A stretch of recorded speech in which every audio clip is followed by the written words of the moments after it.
The episode begins on a bright sunny morning with a lady trudging through deep snow, visibly out of breath, yet determined to continue her journey. Concurrently, there's a flashback to an earlier event where an airplane is preparing for takeoff. In another scene, a young girl watches her parents depart, snowflakes gently falling from the sky. The scene then shifts to a man lying unconscious on the ground. As the lady making her way through the snow passes by, the man reaches out, gently grabbing her hand, and pleads with her not to leave. Their encounter leads to an intimate moment between them. Meanwhile, on the other side, as the plane begins its takeoff, a sudden and powerful trembling shakes the surroundings. A bolt of lightning strikes one of the airplane's engines, triggering a catastrophic event. In the blink of an eye, the plane disintegrates into pieces, setting the stage for a dramatic turn of events. During the tragic plane crash witnessed by the girl saying goodbye to her parents, she can only watch helplessly, tears streaming down her face, as the horrifying event unfolds before her. However, the story takes a sudden turn as Fuuko closes the book she's been reading,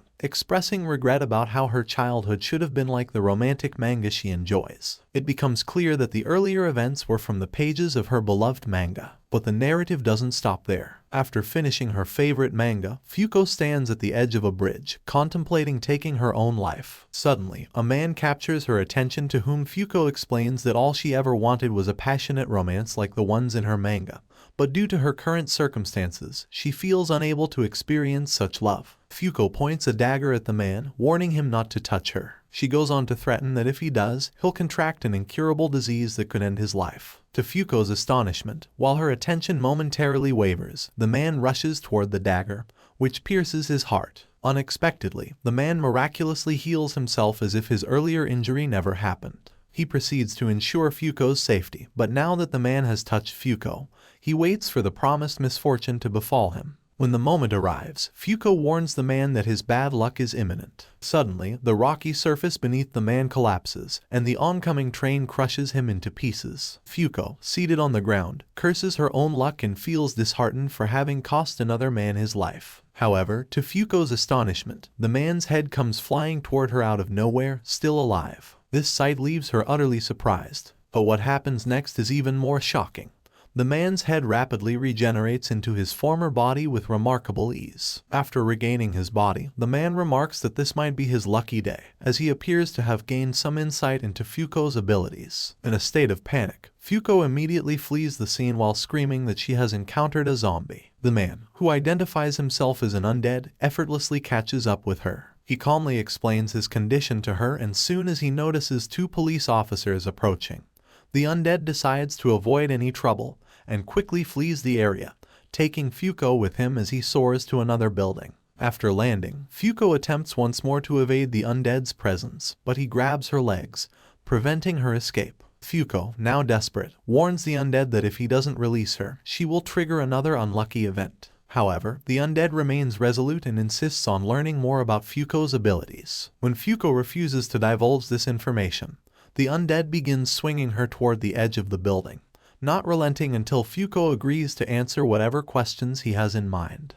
After a few moments of hesitation, Fuuko begins to share her story. She recounts an incident that took place 10 years ago when her parents were departing on a business trip overseas. Fuuko was there to bid them farewell, and her parents showered her with hugs and affection. Tragically, a catastrophic event occurred as lightning struck the airplane's engine, leading to the deaths of all 270 passengers on board, including Fuuko's parents. This was the moment when Fuuko discovered her newfound ability, and she concluded that she was somehow responsible for the tragedy that befell her parents. Upon hearing this account, the undead decides to put it to the test and holds Fuuko for a brief moment. Suddenly, a crate full of bananas from a cargo plane above accidentally lands on top of the undead, crushing him. Seizing the opportunity, Fuuko attempts to flee, but an unfortunate event unfolds as she steps on a banana peel, causing her to trip and tumble from the edge of the building. As Fuuko plummets from the building, a profound realization washes over her. She acknowledges that she hasn't fully lived her life yet and isn't ready to die. Despite her desperate desire to change her fate, it seems too late. However, just as she's about to meet her fate, the undead swoops in, leaping from the building and catching her in midair, preventing her from a fatal impact. With Fuuko safely in his arms, the undead takes her to a hiding spot. Meanwhile, another man who happens to witness all of this is on a phone call with someone where he reveals his intention to apprehend Fuuko once her ability is confirmed. In another scene, the undead makes an unusual request, asking Fuuko to remove her clothes so that he can analyze and understand how her ability works. Fuuko, understandably reluctant, decides to flee instead. However, her jacket gets stuck, revealing her long hair. Fuuko then takes this moment to explain to the undead that she hasn't been able to cut her hair because her bad luck would transfer to any barber who tries. Unexpectedly, the undead takes out a pair of scissors and proceeds to cut Fuuko's hair. After he finishes, he encourages Fuuko to embrace her new look and not be embarrassed by it. Fuuko hesitates at first, but with the undead's encouraging words, she cautiously opens her eyes and looks at herself in the mirror. To her surprise, she feels a newfound sense of self-assurance and adoration for her transformed appearance. As the undead continues to hold Fuuko, approximately 15 minutes pass without any disastrous events occurring. However, their respite is short-lived. Suddenly, the man in the black suit from earlier reappears, wielding a sword. In a single swift motion, he decapitates the undead with a single blow and seals the undead's head in a capsule to prevent his regeneration. Fuuko is handcuffed by one of the man's companions, and the man in the black suit proceeds to explain their purpose. They are tasked with monitoring and controlling individuals like Fuuko and the undead who possess unique, uncontrolled abilities. Fuuko seeks clarification about what they intend to do with her powers, to which the man responds that they plan to utilize her abilities to end lives, expressing confidence that the undead had similar intentions all along. Fuuko vehemently denies the man's accusation, clarifying that the undead had only sought to use her power to end his own life, not harm others. However, their conversation is abruptly interrupted by an unfortunate event. Lightning strikes the man who was holding the capsule containing the undead's head, reducing him to ashes. The undead seizes this opportunity to regenerate, restoring himself to his full form.